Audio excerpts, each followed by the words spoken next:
നിങ്ങളുടെ favourite shows ഇനി ഒരിക്കലും മിസ്സാവില്ല. ഇപ്പോൾ C5-ലൂടെ കാണും നിങ്ങളുടെ ഫേവറേറ്റ് ഷോസ് തികച്ചും സൗജന്യമായി. പരിഹാരം ചെയ്യാൻ വേണ്ടി എന്തിനാ കാത്തിരിക്കുന്നെ? ഇതൊന്നുമല്ല. ഒരു ദോഷവും ഇല്ല, ഒരു പരിഹാരവും വേണ്ട. ഇത് ഇവളുടെ അടവാ.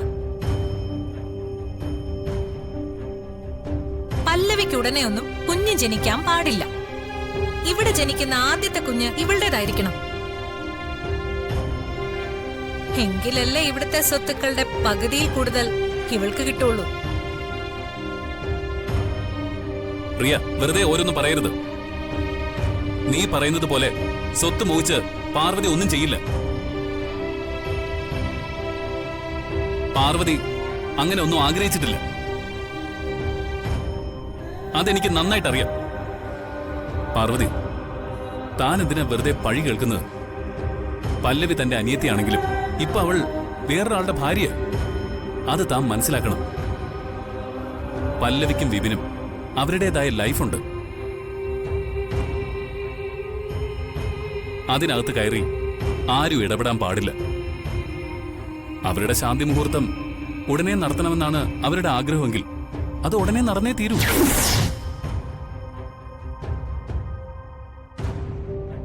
അത് തന്നെയാ വിശാൽ ഞാനും പറയുന്നത്. പല്ലവിയുടെയും വിപിന്റെയും ശാന്തി മുഹൂർത്തം ഉടനെ നടത്തണം. പല്ലവി, നിങ്ങളത് പ്ലാൻ ചെയ്തോളൂ.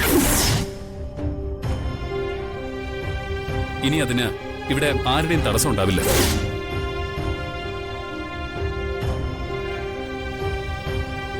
Thank you sir. ഈ നിമിഷം വരെ ഞാൻ ശരിക്കും വിഷമിച്ച് നിൽക്കുകയായിരുന്നു. അതാ ഞാൻ ഒന്നും മിണ്ടാതിരുന്നത്.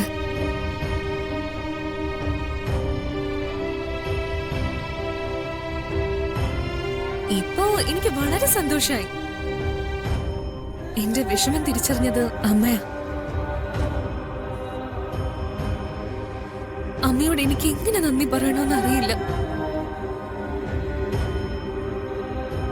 പല്ലവി, നിന്റെ കൂടെ ഞാൻ എന്നും എപ്പോഴും ഉണ്ടാവും.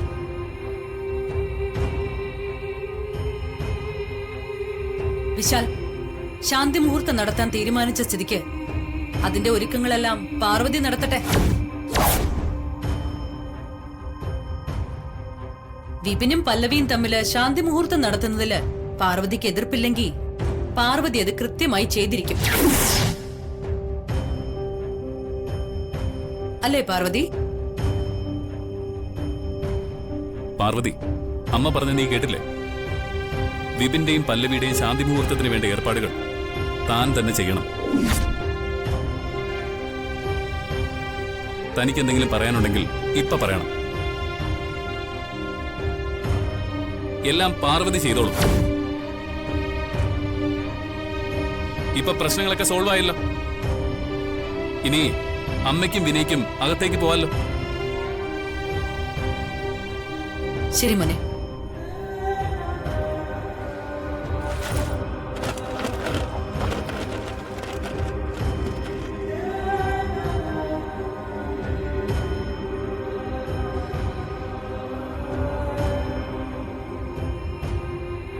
ഡൗൺലോഡ് ചെയ്യൂ C5 ആപ്പ്. കാണൂ എല്ലാ എപ്പിസോഡുകളും സൗജന്യമായി.